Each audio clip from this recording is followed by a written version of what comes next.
निरञ्जनं नित्यम् अनन्तरूपं भक्तानुकम्पाधृतविग्रहं वै ईशावतारं परमेशमीड्यं तं रामकृष्णं शिरसा नमामः. Namaste and welcome to this series of talks on guided meditation for beginners. As usual, we will start our session through a guided meditation. Let us all sit up straight, keeping our back, neck and head in a relaxed upright position.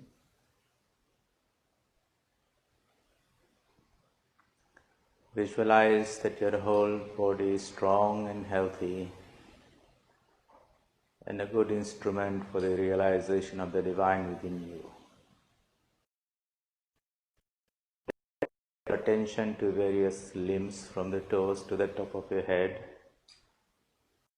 And as you focus your mind onto those parts, visualize that each part is healthy, strong and pure. Focus on your toes, feet, ankle and calf, knee, thighs, back, stomach, chest, shoulders, arms, elbow and hands, neck, face, head, and the whole body. Visualize it to be pure, strong and healthy. Now focus on your breath. Breathe in a deep rhythmic way, exhaling and inhaling fully. As you breathe in, visualize that you are breathing in pure light that fills your whole being with peace and purity. Breathe in this way thrice.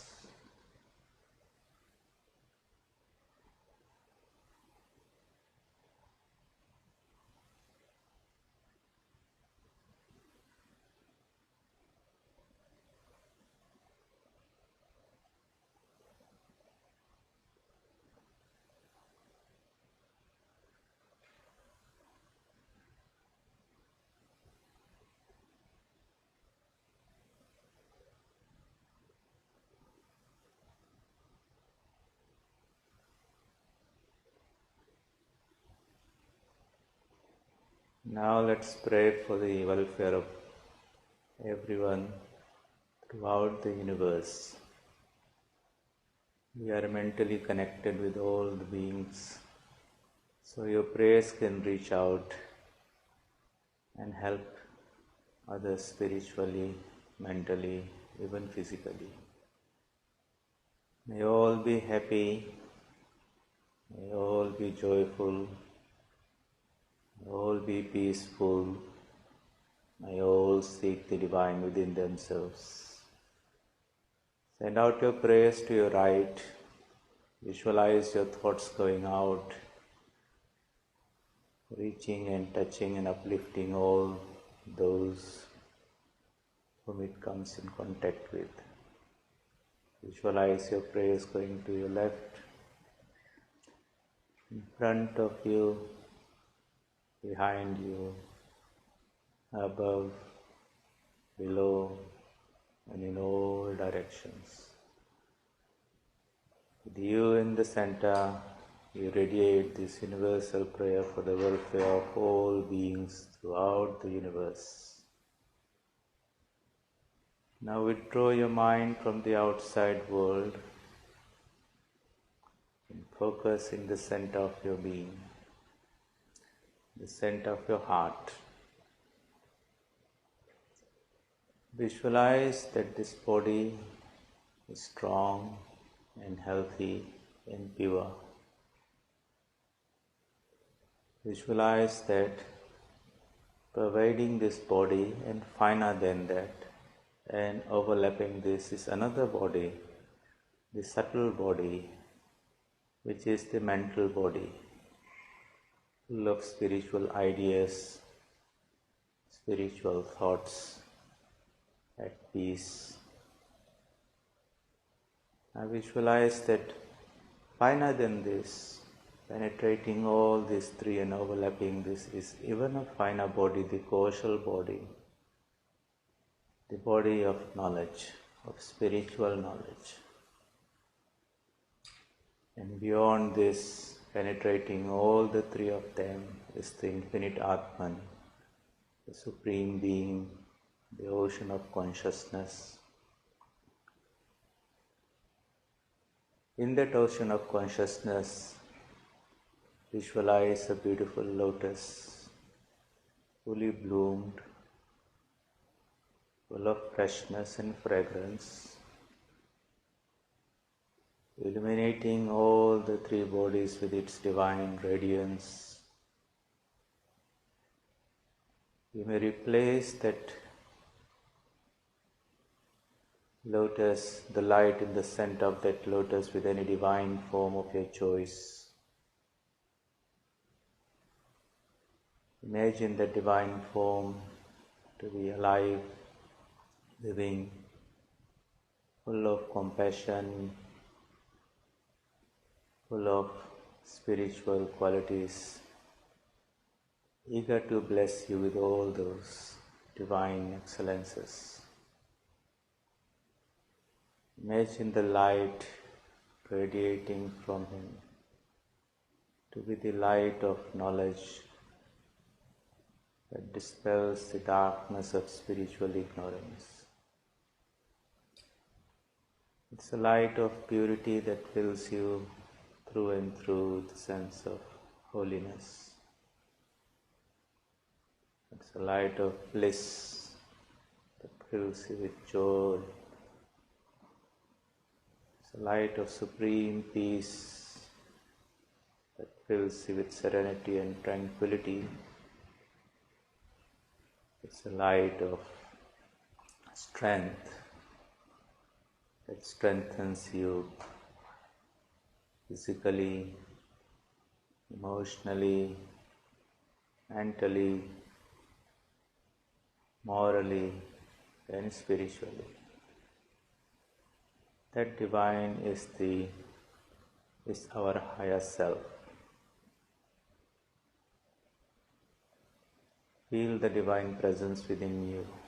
Connect with him through your prayer. You may repeat the universal sound Om, the Pranava, or the mantra that has been given to you by your spiritual teacher, or the Gayatri mantra, or if you wish, Om Namo Bhagavate Ramakrishnaya Namah. In an attitude of surrender and prayerfulness, try to connect with him, feel his presence within you, and repeat that mantra. Watch the repetition process. If the mind wanders away anywhere, bring it back to the divine within you. Meditate in this way for 5 minutes.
asato ma sadgamaya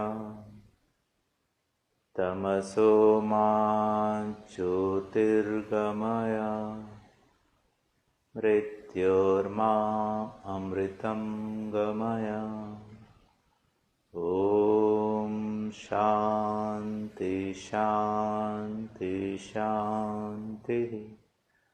Hari Om Tat Sat.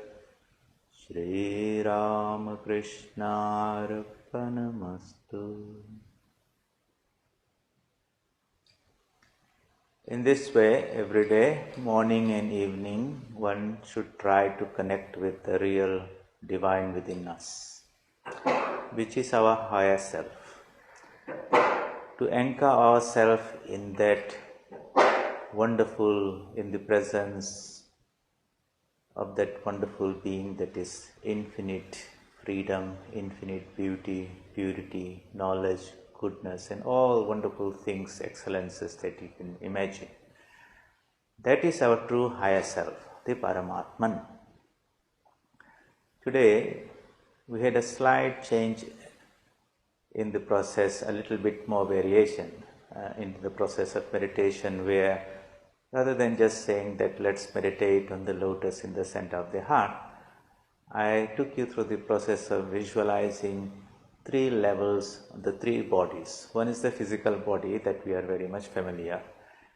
But we said there's a mental body, the subtle body, and I asked you to visualize that that mental body is even finer than the gross body.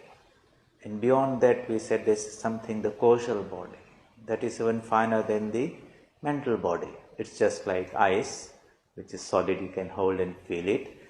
But it has got another state where it's in liquid form. More energy is there, more freedom is there. And again, if you heat it more, it becomes water vapor. Greater freedom, greater energy is there. So, we have likewise these three bodies, the gross body, the subtle body, the causal body.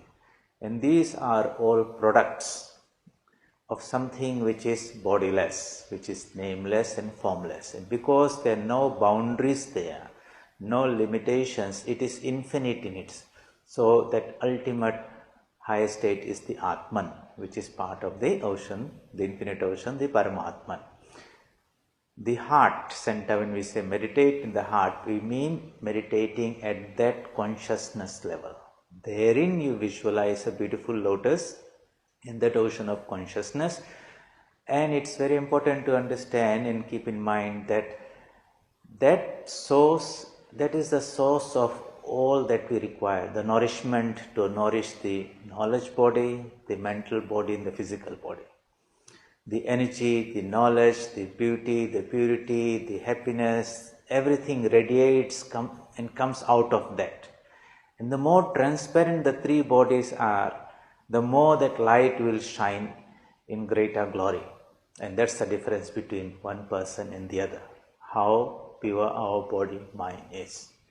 So in great souls, the incarnations of God, you will find that while they are also human beings like us, but the manifestation of the divine power in them was just like the sun when it comes out.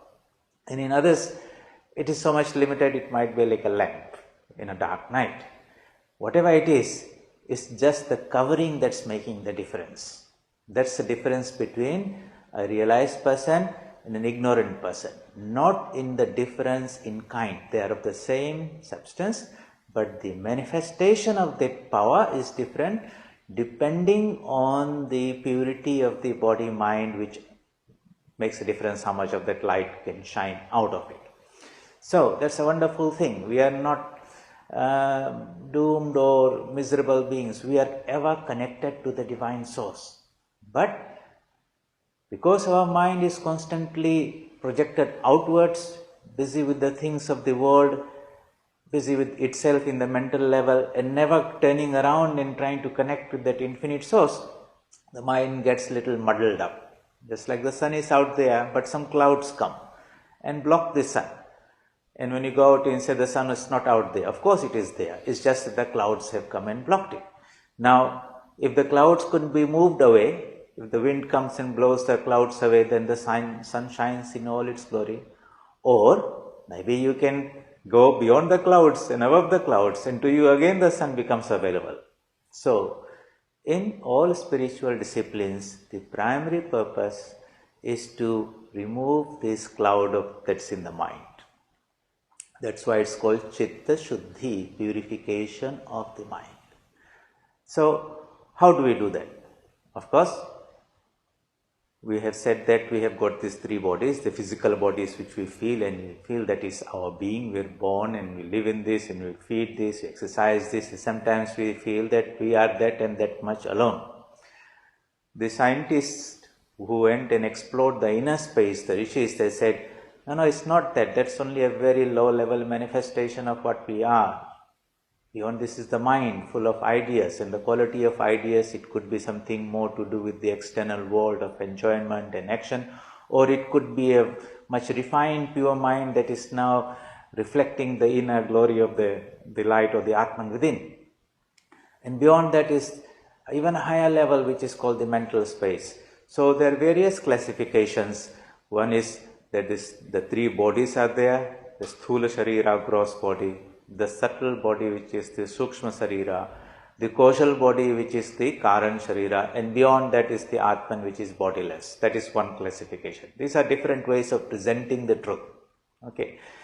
Or sometimes they say we have got these 5 koshas of the sheets. The outermost gross one is Annamaya kosha, made out of food material. Then beyond that, finer than that is the Pranamaya kosha, made out of energy.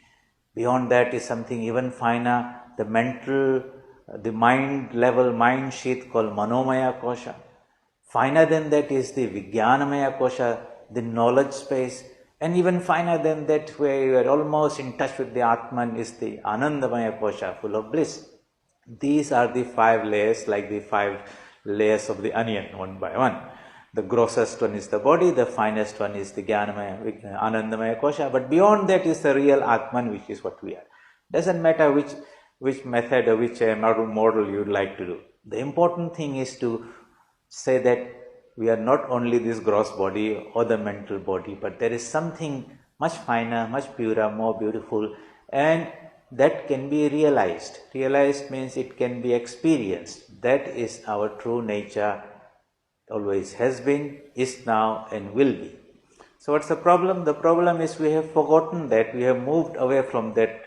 Our anchor has shifted, our locus has shifted from that, and now we feel that we are this person, this body, this mind, this individuality, and that we are born, we live, we die, and this state of self-forgetfulness is called ignorance, spiritual ignorance.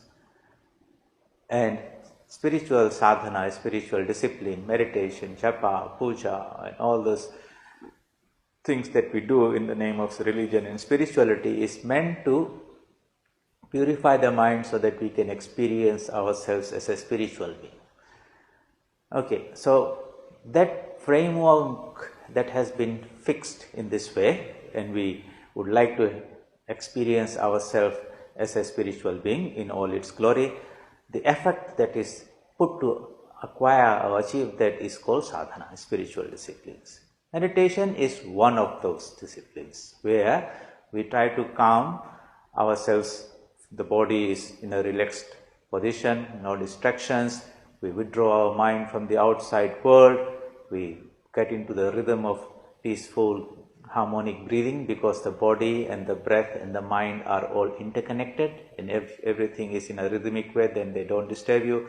Then we turn the direction of our mind and focus it to at the divine in our own heart. Now, the divine itself is nameless and formless, like the ocean of light. Some people would like to meditate on that. Others say that's very abstract. We would like to have a more concrete support, and for them, they would choose to meditate on any one divine form. It could be an incarnation of God, it could be any deity, but it requires something physical to focus your mind on. Today we'll tell you why that is easier and useful. Because our mind is constituted to think through the help of names and forms, nama and rupa. That's why the child is seeing forms and asking the mother, what is that, what is that, what is that? And mother keeps on labeling them, and the child thinks, I'm learning this. So whether it's alphabets or the chair, table, people, whatever. And the more forms we collect with the appropriate labels in our mind, we think we are knowing more things. The mind is, all this information is being collected, and we can link them together and have relationships and all those things, then that's knowledge. And if you can manipulate them and do things, then we are utilizing that knowledge. But it's all happening within the mind. Here in the spiritual path, we understand that mind itself is a problem, because the reality is beyond the mind. So how do we transcend the mind? That is a challenge. By reading too many scriptures, understanding things, we are collecting more information at the mental level only. And if we have, no matter how much clarity we will have, we might become great learned persons, we might become philosophers, but we will not become spiritual people. The intellect will be helped, not the spirit. And we become trapped in that jungle of the mind, and we might think that we have very, very knowledge. So Sri Ramakrishna says, to know many things is ignorance, to know the one thing is knowledge. That one thing is beyond that. You see how the definition is different from how we think in this world. If somebody has got many degrees and has collected so much information, we say he's a very knowledgeable person, he has got so many, all the suffixes behind his name, PhD, this. But so he knows many things about the world, but he doesn't know the reality beyond the world. In a spiritual life, we want to come face to face and experience that reality of what we are. And the sages say, that is really out of this world, what we are. That is our divine birthright. It is there here and now, but it is just like the sun is out there right now. But it's a cloudy day, we don't see the sun. This mind is cloudy and we don't see the inner self. How do we go beyond that? So, we need to anchor ourselves. Like you have the GPS, when you are going on a journey, you set your destination, and then you just follow the instructions of the navigator. Likewise, we require a GPS in our spiritual life. We might call it God pursuit system or God positioning system. Somewhere inside in our journey, in our horizon, in our everyday activity, the anchor should be there that by the end of this life, I should merge myself in the divine. So, all of our thoughts, actions, activities will be now aligned to that. In the absence of any location, then we might be just cruising around this world, sometimes going here, going there, enjoying things, no destination, no clarity. And most of the time you'll find that we have been going round and round, and we are almost in the same place where we started. At birth and at death, we had some good fun in between. Okay, that's not what a spiritual seeker does. So he sets his goal that in this life, I will try to make an attempt to realize my true nature. Okay, everything else will be taken away from me. What can help me? Who can help me to achieve that? Can somebody give me a navigation system that will lead me to that goal? Yes, of course. Those who have gone to the goal can help you. Those are the spiritual teachers. And we discussed about this concept and the idea of who is a guru and how the spiritual knowledge is transmitted or is made accessible to us on last Sunday's talk on Guru Purnima. We had that. Now, when we wanted to meditate on the divine within ourselves, what did we say? Visualize that to be an ocean of consciousness or divine light in the center of that lotus. Lotus is a symbol of unfoldment, okay, spiritual unfoldment of that inner divine qualities within us. And we said, you may repeat the universal mantra, the pranava, the Shabda Brahman, Om, because that sound, pranava, which we hear when I say Om, I pronounce it through my mouth, you hear through your ears. This is a very low level manifestation at the gross, that is expressed by the gross body and heard by the gross body. It's called Vaikhari. Vikhara means that is the physical body, that which is produced by the body, heard by the body. But behind this, that same sound Om is at a subtle level in the mental space. There it's called Madhyama, in the middle. When we experience that in the knowledge space, it's called Pashyanti, where it's just you get a faint glimmer, the idea is coming out, but it's not very distinct, it's not expressed itself this way, but nonetheless that energy, that beautiful power is there. Beyond that, at its source is the nada or the pranava or om, at that borderline of the impersonal and the personal, the non-manifest and the manifest. And that's why that is the Mula mantra. All mantras start with that. Now you can, if you have that degree of concentration and focus, you can utilize that repetition of that mantra to synchronize yourself with that energy there. See, everything in this universe is a manifestation of energy, Shakti, Sri Ramakrishna says. The reality which is Brahman is like potential energy. Shakti is like the kinetic energy. Okay, it's the two aspects of the same reality. So at the time when this potential energy sort of begins to create, the sound that is created is the Omkara sound. It is there all the time. We do not have the subtle ears to hear it, but that doesn't mean it is not there.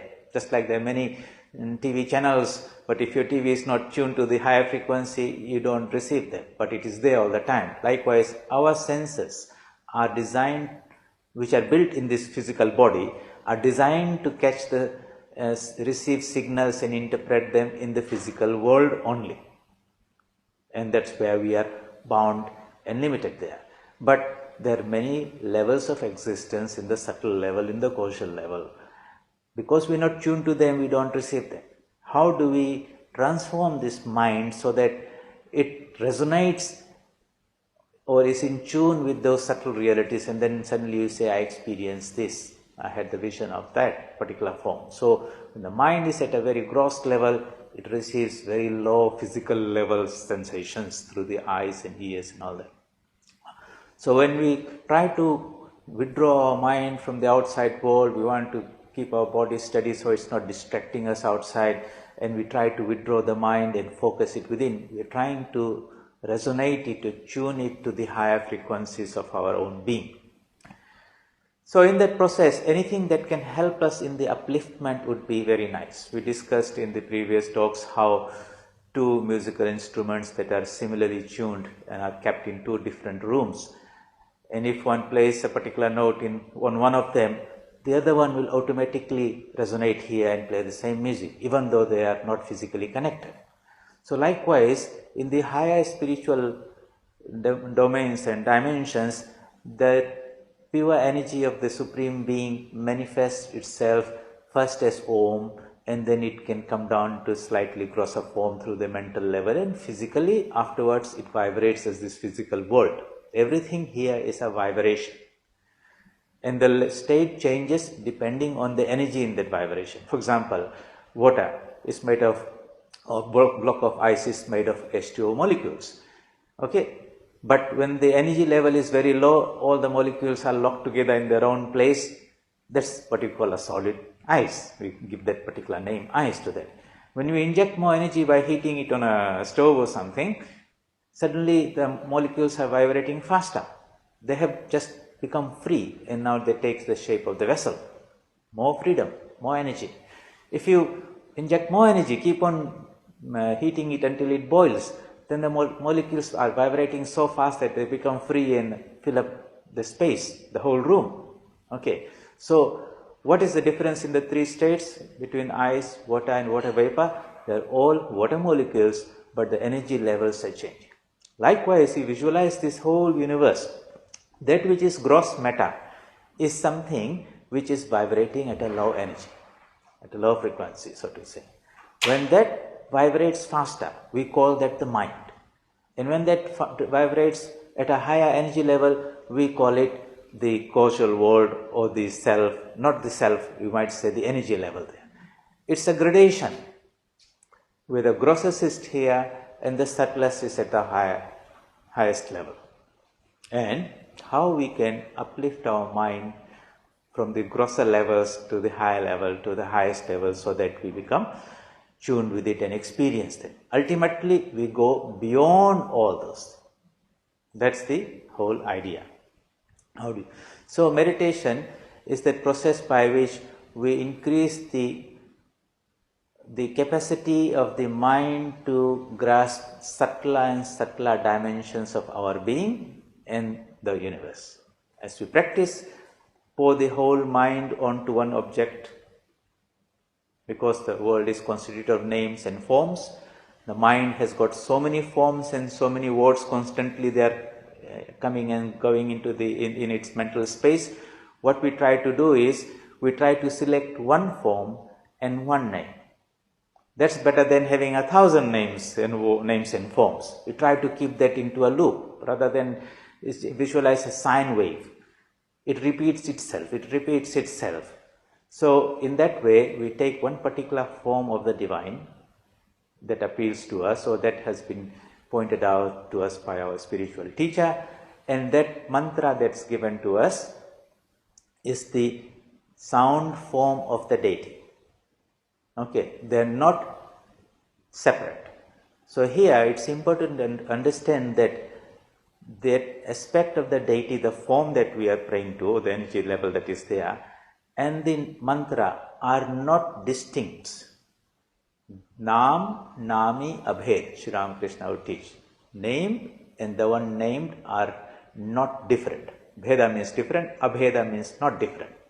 So when we fully concentrate our mind on that mantra, so that it fills our whole mind, our whole mind is filled with that mantra only to the exclusion of other thoughts that cannot come into it. That means we have focused our whole mind onto it. Concentration means increasing the power of zooming into it like a microscope. So when we see a thing through our naked eye, we see, for example, a piece of cloth, so many things are there, structures and things. When you put that into a microscope and see times 10 magnification, so much atoms in the view will disappear, and some smaller part will magnify and occupy the whole field of vision. When again we change it to a times 100 magnification, a small part will now occupy the whole field of vision. When you go to 1000, a smallest part will again expand and fill the whole vision. So it is something like that. As our power of concentration develops and it zooms onto that particular mantra and that form, then you will find that all other thoughts, the noise that is there, they fill form or drift out of our mental vision. And the mind is fully occupied with that one particular form and that one mantra. You will experience that, and that shows how good your power of concentration is. Alright, so that's how you can judge whether so many thoughts were there or the thoughts were becoming less and less, and I can more or less see how the thoughts are rising in my mind, and I am watching them, they're drifting out, and then before letting any other thought come in, I keep that loop of the mantra in there or the visual form, one of them in there. Sometimes you can meditate on a form, or sometimes you can meditate on the mantra itself. Some people, depends on how you are constituted, but know that both are not different, identical. We want to have more and more depth onto it, so that in the 15 minutes, 20 minutes, the whole mind was totally one with that. That's how we improve the quality of our meditation. So it's important to know a couple of things there. First, that infinite ocean of consciousness, which is the Atman, nameless and formless, has manifested itself as this whole universe, including us. That is our anchor. That is the source of all that we are seeking for. In ignorance, we might have been seeking for it outside. Now we have found the source and we want to go to that. That nameless, formless becomes all these forms. Out of this many forms, there are some special forms which are the divine forms, which are the incarnations or the divine deities, and we can take the help of that form as an anchor to direct our mind. And of course, at the highest level, the Shabda Brahman Pranava is the highest mantra, but if one wants to have some more tangible personal linkage, then one takes the help of a spiritual tradition, a teacher, where he can give us the intermediate stages of the mantra. It will be like a chain. At one end you have got the Omkara, and then you have got multiple layers of the chain, and you can go link by link and reach the ultimate goal. That is something we discussed a little bit in last Sunday. That's the whole science of mantras. So This is all that is. That the deity that's you is our higher self. We are non-different from it. The mantra is not any different from the deity. And we are also not different from the mantra. Actually, the three are one. At the highest level, they merge and become one. When we come down, they appear to be different. Understanding that psychology, we take the help of those supports and try to raise our mind. And as the mind reaches higher levels, then the realities that are there at that higher level, we tune into that and you say, I had an experience of that, I had the darshan, I had the vision of that reality. So we have to take care during our everyday experience and not to let the mind drift and become too much entangled and bogged in the external world. Keep a part of it anchored on that spiritual thought. Through deep meditation, morning and evening, at that hour we close our eyes and shut our senses and the outside world and dive deep into that inner space where we feel that wonderful peace and presence. And when we open our eyes and go out there, we should try to keep a part of that mind anchored onto that subject of meditation by repetition of the mantra of just being mindful of the divine presence inside us at all times. And that consciousness of the divine is constantly nourishing us, providing us that knowledge and energy and consciousness, because through which these three levels of our bodies function. And the moment that disconnects, it falls flat, it's gone. Always being mindful where the source of that energy comes from in the midst of all activities. That is the thing. That's a test of how good our meditation is. If the meditation is good, you'll be able to keep a little bit of that feeling of the divine presence in us all the time.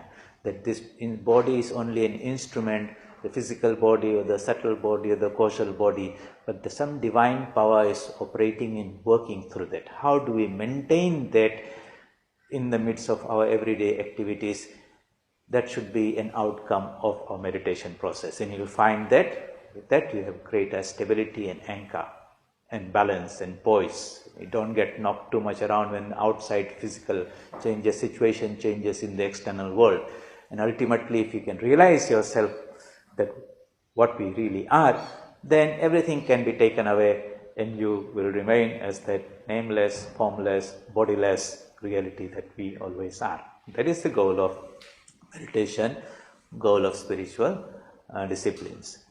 We will discuss this idea a little bit in tomorrow's class, the Sunday class on mind management techniques, and how we can make this ideal of a spiritual realization as a living something in our life, so that we are aware of it all the time and the mind understands its glory and beauty and is attracted to that. And the more it's attracted to that inner truth, inner beauty, you'll find that it will become less attracted to things outside.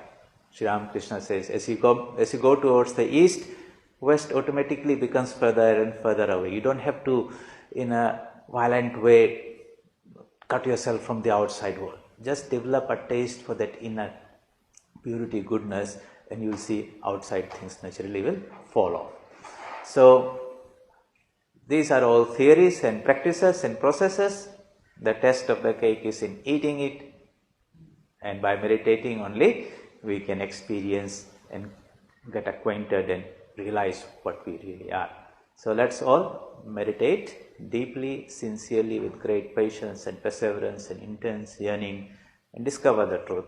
There is no other place, no other way to reach that high state of peace that we are all seeking. Om asato ma sadgamaya tamaso ma jyotirgamaya mrityorma amritam gamaya. Om shanti shanti shanti. Hari Om Tat Sat. Sri Ramakrishna Arpanamastu.